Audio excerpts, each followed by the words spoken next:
Welcome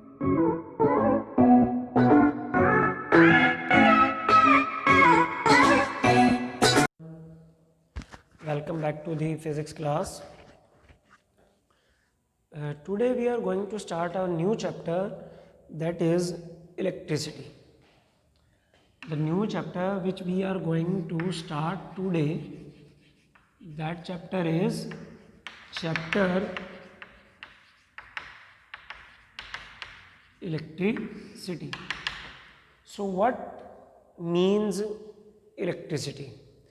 electricity का meaning क्या है, ओके कैसे ये कॉन्स्टिट्यूट होती है, कैसे इलेक्ट्रिसिटी बनती है, कैसे ये फ्लो करती है, क्या क्या इसके यूजेस हैं कौन से फोर्सेस को चाहिए चार्जेस को मूव करने के लिए. These are the some of the question to be answered in this chapter. So अगर हम इलेक्ट्रिसिटी को समझना चाहते हैं तो सबसे पहले हमें पता होना चाहिए एक प्रॉपर्टी के बारे में,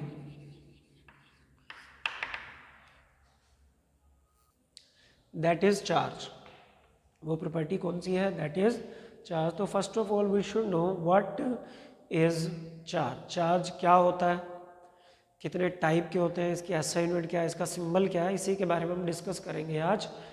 तो सबसे पहले हम क्या देखते हैं कि दो ऑब्जेक्ट्स हैं हमारे पास, एक ए है एक बी है. ये ग्राउंड की तरफ अट्रैक्ट हो रहे हैं. ग्राउंड इसको अट्रैक्ट कर रहा है, ग्राउंड इसको भी अट्रैक्ट कर रहा है. ग्राउंड किसी भी ऑब्जेक्ट को अट्रैक्ट करने के लिए जो फोर्स लगाता है that is gravitational force.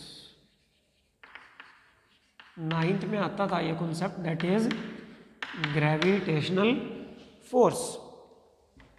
Gravitational force तो बॉडी के मासेस की वजह से लगती है. मीन्स ए का भी कुछ मास है, बी का भी कुछ मास है और ग्राउंड का भी कुछ मास है. तो दो बॉडीज के मासेस की वजह से बॉडीज के बीच में जो फोर्स लगती है that is called gravitational force. उसको ग्रेविटेशनल फोर्स कहा जाता है. बट हमने क्या देखा कि ए और बी भी एक दूसरे को अट्रैक्ट कर रहे हैं. ए और बी भी एक दूसरे को क्या कर रहे हैं? अट्रैक्ट कर रहे हैं. यूनिवर्स की कोई भी दो बॉडी एक दूसरे को अट्रैक्ट करती हैं तो ए और बी एक दूसरे को अट्रैक्ट कर सकता है, वो भी ग्रेविटेशनल फोर्स हो सकती है. ओके बट अट्रैक्शन तो चलो ग्रेविटेशनल फोर्स की वजह से हो सकती है. हमने यहां देखा भी ए और बी एक दूसरे को रिपेल कर रहे हैं. ए और बी एक दूसरे को क्या कर रहे हैं? रिपेल कर रहे हैं. अट्रैक्शन तो ग्रेविटेशनल फोर्स की वजह से हो सकती है बट जो रिपल्शन है वो ग्रेविटेशनल फोर्स की वजह से नहीं हो सकती. It means they are exerting some different type of force on each other. मास की वजह से तो ग्रेविटेशनल फोर्स लगती है. ग्रेविटेशनल फोर्स हमेशा अट्रैक्टिव ही होती है, वो रिपल्सिव कभी होती ही नहीं. तो इसका मतलब ग्रेविटेशनल फोर्स तो इनमें नहीं लग रही. ग्रेविटेशनल फोर्स लग रही है, वो तो अट्रैक्ट करना चाहती है लेकिन ये रिपेल कर रहे हैं. तो कोई रिपल्शन वाली भी फोर्स है ना. तो जो रिपल्शन वाली फोर्स है that is electrostatic force. That is electrostatic force, या उसको आप इलेक्ट्रिकल फोर्स भी बोल सकते हो. Electric force. It means there is a force called electric force between these two objects which causes to repel them, जो उनको रिपेल कर रही है. अच्छा, जैसे ग्रेविटेशनल फोर्स बॉडी के मास की वजह से आती है वैसे जो इलेक्ट्रिकल फोर्स है वो भी किसी प्रॉपर्टी की वजह से आती होगी. तो जो इलेक्ट्रिकल फोर्स है that is due to the property of the body that is called charge. That is called charge. तो अब ग्रेविटेशनल फोर्स बॉडीज में जिन प्रॉपर्टीज की वजह से आते हैं that property is mass.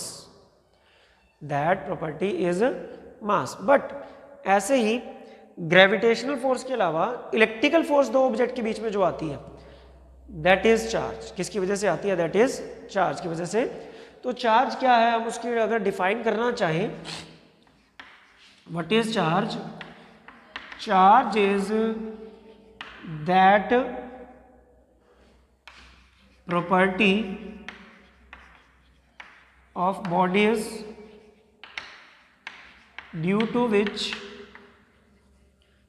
charge is that property of the bodies due to which they exert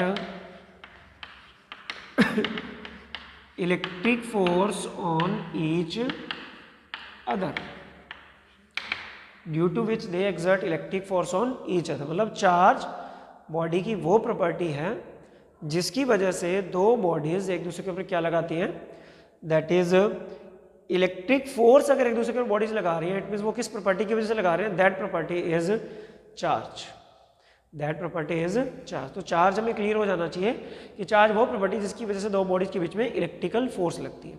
okay, now what are the types of charges, what are the types of charges? Charges are of two types, charges are of two types, two type के charges होते हैं। first is positive and second one is negative। first type of charge is positive and second type of charge is negative। Okay, so positive negative symbol हमें पता ही है, plus minus, ये इसके symbol होते हैं positive negative. Two type of charges are there if both the bodies are having positive और negative charge, they are called like charges.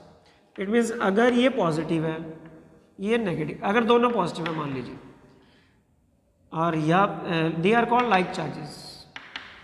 दोनों bodies के ऊपर अगर सेम चार्ज है, they are called like charges, and like charges always repel each other, like charges always repel each other। मतलब अगर a body के भी पॉजिटिव है, बी के भी पॉजिटिव है, तो ए बी को रिपेल करेगी ड्यू टू इलेक्ट्रिक फोर्स, क्योंकि ग्रेविटेशन फोर्स की वजह से हमेशा अट्रैक्शन होती है, वहाँ रिपल्शन कभी होती ही नहीं। तो ये लाइक चार्जेस आपस में रिपेल करेंगे। अगर नेगेटिव है, इधर भी नेगेटिव है, they are also called like charges, they also repel each other. It means like charges always repel each other. Positive positive को रिपेल करता है, नेगेटिव नेगेटिव को रिपेल करता है, they are like charges. But if there is positive charge on one body and negative charge on another body, they are called unlike charges, they are called unlike charges. Unlike charges always attract each other, unlike charges always attract each other, like charges always repel each other, unlike charges always attract each other, because positive positive हो तो like charges है, negative negative हो they are also like charges will repel each other। but what about positive and negative? if one body is having positive charge, another body is having negative charge, they are having the unlike charges, and unlike charges will attract each other। so this is the effect। it means due to electric force, two bodies can repel each other as well as attract each other। but what is the difference between electric and gravitational force?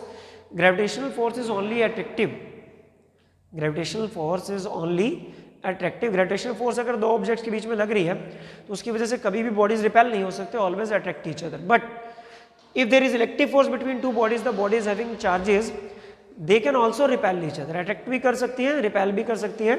This is the basic difference between two types of forces due to gravitational force is due to mass of the body, electrical force is due to charge of the body। this is also the basic difference between these two।